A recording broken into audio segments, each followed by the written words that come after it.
ancient history that we learn in school is presented to us as the only scientific version of our ancient history, and still many people nowadays doubt its validity and its consistency for the simple reason that the megalithic structures that the ancients have left for us are so huge and so sophisticated that even we, the so-called advanced tip of the civilization now, cannot build with our so-called modern technology.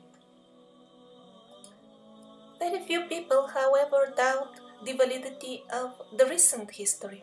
It seems almost impossible to make all nations on this earth to forget their recent events, their recent history, and start believing in something that did not happen in reality. Strong evidence is emerging, however, that even our very recent history has been falsified and has been altered beyond recognition. In this video, I will present evidence that indeed our history has been stolen away from us and continues being reshaped in a fraudulent way even nowadays. And also I will make an attempt to reconstruct our real history, and that will be an amazing saga of the survivors of the older advanced civilization that many call Atlantis.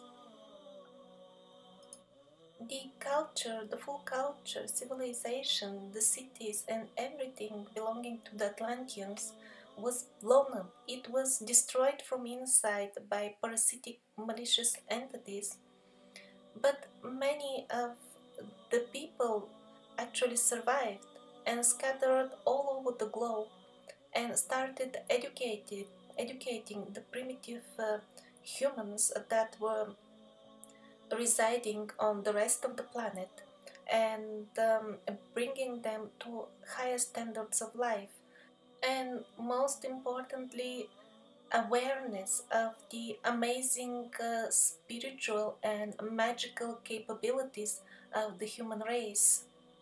However, the malicious parasites that destroyed Atlantis did not just fly away and live forever.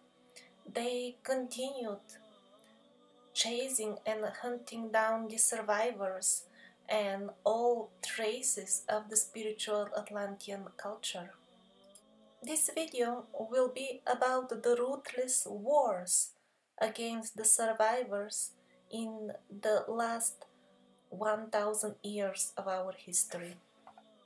It will become clear that many of the so-called mysteries of very ancient and very old advanced civilizations are not at all ancient, and in reality have happened in the very recent past, but have been artificially sent to the very faraway distant past by so-called historians to make them look unimportant.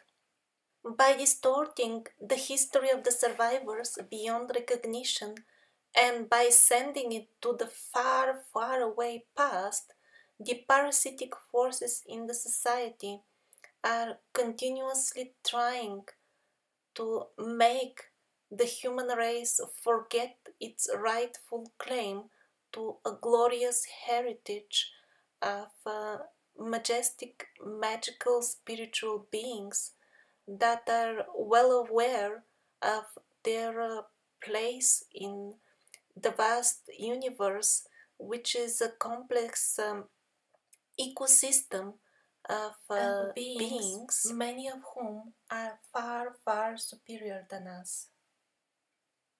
A lot of the information in this video will be absolutely new and absolutely unique, even for those who have been researching ancient mysteries for a long time, because it is published in English for the first time. Let's start with a small quiz. Guess which city is this? I will give you plenty of clues. This is a resident of this city, and I will show you even more photos of the same location.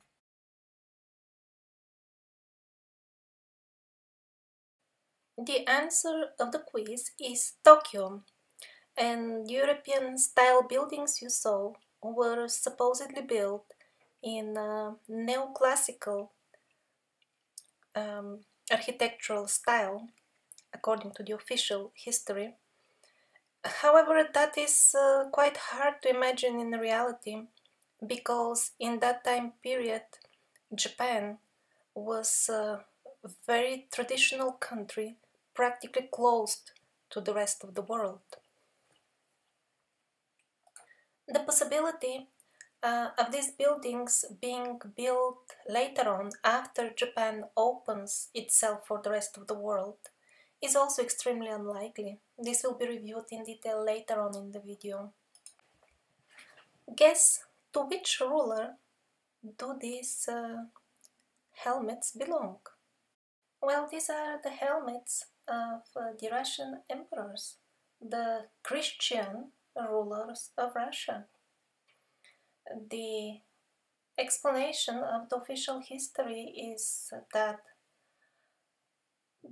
the kings were, of course, Christian, and they were wearing these flowery elements without understanding their meaning at all, just like that, for decoration. They're showing us that at that time the Christians and Ottomans were bitterly fighting each other, yet the very king would wear inscriptions from the Quran on his own forehead. Not only that, but the Arabic inscriptions are found on most pieces of weaponry as well, including most of the swords and everything else. And at the same time, their enemy, the supposedly enemy, the Ottomans, who are nowadays portrayed to us as some sort of fanatic Muslims, are portrayed as Christians. Some of the rulers of the Ottoman Empire, not all, are portrayed by the contemporary historians of that time as Christians.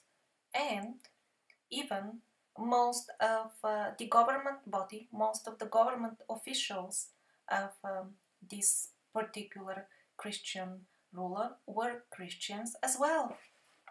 Let's try to understand why the archaeological artifacts show a reality that is so far away from the history that we are used to. What we call history now was fabricated very recently, just a couple of 100 years ago, by a very small group of medieval scholars, the core of whom were Joseph Scaliger and Dionysius Pitavius. They had to manufacture this version of history to justify the actions of the rebel, the insurgent kings that took over the rulership of all countries in Europe at that time, and needed some sort of justification for their action and some sort of new history that will help them stay on the throne. To make it look real, of course, they needed some sort of confirmation, some sort of old information that would substantiate it. And that was very easy to get from the so-called ancient Greek and Roman sources. We are being assured that the ancient Greek and Roman books have survived till nowadays, and there are plenty of them, and they are a valuable source for our most ancient history. However, a small detail that is usually forgotten and is not mentioned when this version of history is discussed is the fact that all these so-called ancient books are not at all available in original. they are available only as copies. And amazingly enough, all of these copies were written by a very small groups of monks, exactly at the time when the new Scaliger Petavius history was being fabricated, and it is not even alternative or questionable history.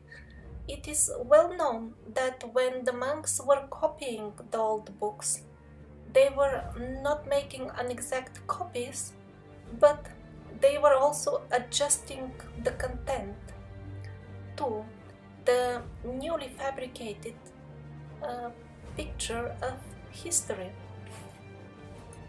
And if you wonder what happened to the originals that the monks were using to make these copies, well, very conveniently, all of them, without exception, burned in some sort of accidental fire here and there.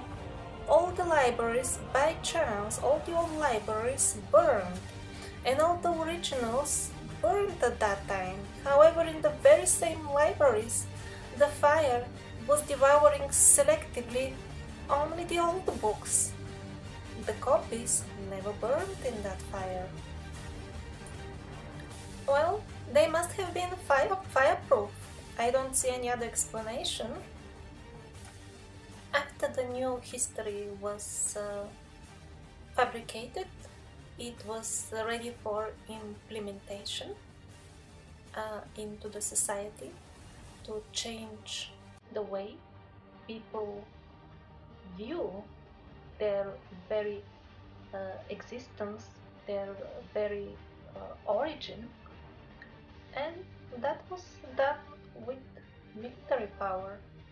It was not that people thought that this is their history. They were forced to accept it. Of course, many refused to accept it, and